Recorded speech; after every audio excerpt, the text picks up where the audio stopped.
पर आपको बता दें, रेप केस में दोषी प्रज्वल रेवन्ना को उम्र कैद। पूर्व जेडीएस सांसद प्रज्वल रेवन्ना को उम्र कैद। रेप पीड़ितों को 7 लाख का हर्जाना देने का भी आदेश जारी किया गया। इसके साथ ही उम्र कैद की सजा भी दी गई है। दरअसल प्रज्वल रेवन्ना जो जेडीएस के सांसद रहे हैं, उन्हें उम्र कैद की सजा सुनाई गई है रेप के मामले में, और इसी के साथ ही 7 लाख का जुर्माना।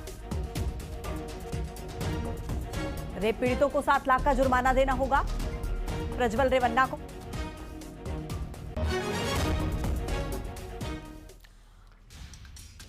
और इधर मालेगांव ब्लास्ट केस में फैसले के बाद साध्वी प्रज्ञा पहली बार बोली। साध्वी प्रज्ञा ठाकुर ने कहा कि यह केस कांग्रेस का बनाया हुआ था और बनाई हुई चीज का कोई आधार नहीं होता।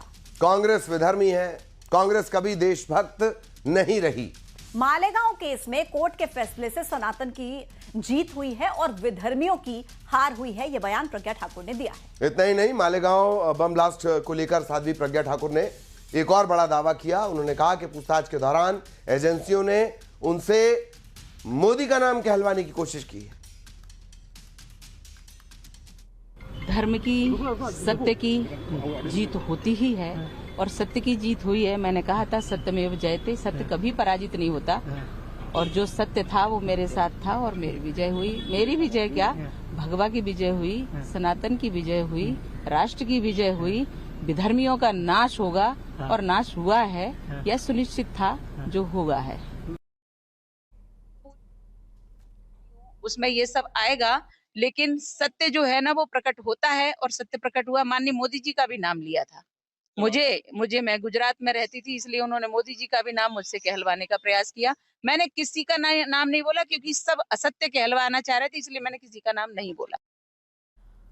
और अब खबर है छत्तीसगढ़ के दुर्ग से, जेल में बंद 2 नन को रिहा कर दिया गया है। आपको बता दें, NIA court, Bilaspur NIA court ने दोनों को जमानत दी थी और इसके बाद उन्हें जेल से रिहा कर दिया गया। कल ही एनआईए कोर्ट में इस मामले की सुनवाई हुई थी। फैसला सुरक्षित रख लिया गया था और अब दोनों नन को बेल पर रिहाई मिल चुकी है।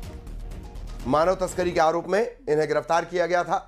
सड़क से लेकर सदन तक खूब बवाल हुआ, मामला दिल्ली तक भी पहुंचा था, जिसके बाद कोर्ट में सुनवाई हुई और उनको जमानत मिली। अब रिहा कर दिया गया है।